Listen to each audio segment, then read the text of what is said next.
So 9 days until people start casting their votes in the New York City primary for mayor. And our next guest is surging at the right time. Polls now show Kathryn Garcia among the front runners, along with Eric Adams and Andrew Yang.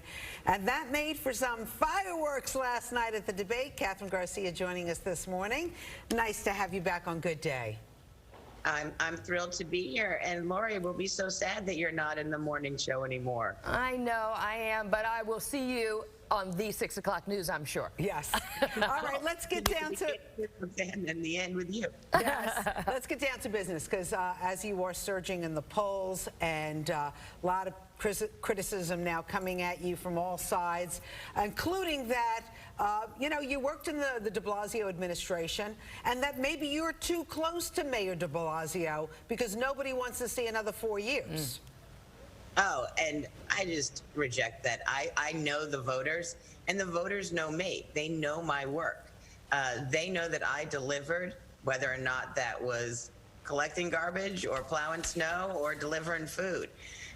They were judging me every single day, and they knew that I was making it so that they got what they needed, because that's what I'm about. Take on the tough jobs and get them done.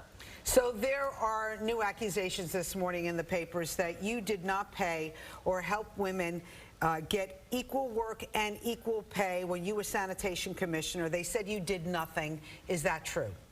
Oh, absolutely not. I ran an organization that was literally 90% men. I got the endorsement of the unions who work for me because they know that I'm tough but fair. And I actually worked really hard to make sure that women and people of color had opportunity within the organization. So why are they suing through the EEOC? Oh, and this was before, this was in February. 4 months after I left, so I haven't even seen what they're actually alleging. Okay. It did not occur while I was there.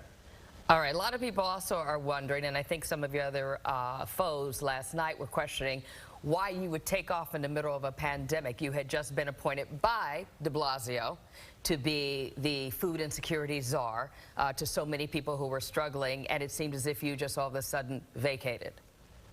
I'm very proud of the work that I did during the height of the COVID pandemic. We literally put together a food program that was delivering 1 million meals a day, and to date is now delivered over 230 million meals. I set up the program, and I set up programs to last and put those teams in place. And I very clearly left because the mayor had cut the budget at sanitation by $100 million. And it was untenable for me to stay, and I'm better off being able to advocate for New Yorkers from the outside. You know, Rosanna brought it up, of course, about your deep ties with the de Blasio administration, a very unpopular mayor, by the way. The question I have, though, is how do you really sever those ties? Because you carried out what his wishes were, whether it was the interim for NYCHA or sanitation or for the food security. So what would be different? Even Andrew Yang last night said you would still run into the ground like the current mayor. That is just silly. People know my work. They know my ability to get things done. And I have a track record. Unlike other people who are in this race, I actually have a record to run on. And I had the courage to step into really hard jobs because it was about delivering for New Yorkers. Are you afraid of the UFT? No, clearly not. Okay. No, because, you know, they're encouraging their members not to vote for anybody except Stringer when they go in there during the primary. And, you know, you know what the last year has been like for kids who are in the public school system. Where do you stand on charter schools, and are you afraid to, you know, buck heads with the UFT? No, as I said last night on the debate stage, I've had the courage to say that I would raise the charter cap because there are schools right now that serve autistic kids that have a desire to open more. We need to make it so we're thinking about our kids every single day. And it has just been awful for parents and kids this last year. I have a 6-year-old niece and an 11-year-old niece who literally Zoomed kindergarten. As much as I have no longer would like to do Zoom, I can't imagine being 6 years old and having to do it. But I also have a sister who teaches in the public system. I have great respect for them. I know how hard they worked all year.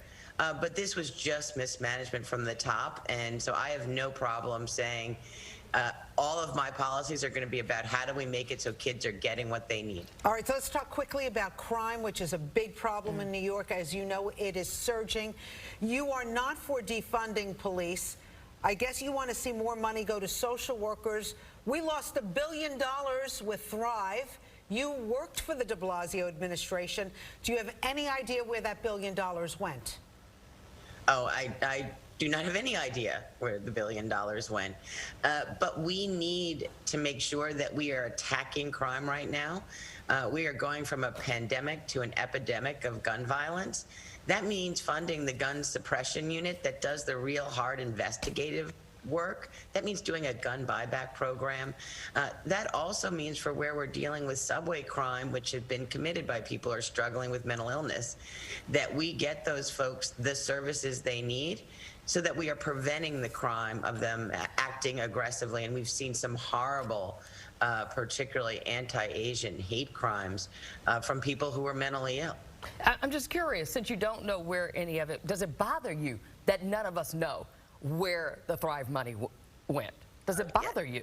You can't run a program that the public doesn't have trust and transparency in. We're all taxpayers, and we want to pay for teachers, we want to pay for cops, we want to pay for mental health services, but we want to know that our money is being used correctly, that it's making a difference. And I like to be transparent. I like to make sure that the public knows what I'm doing and what the work is.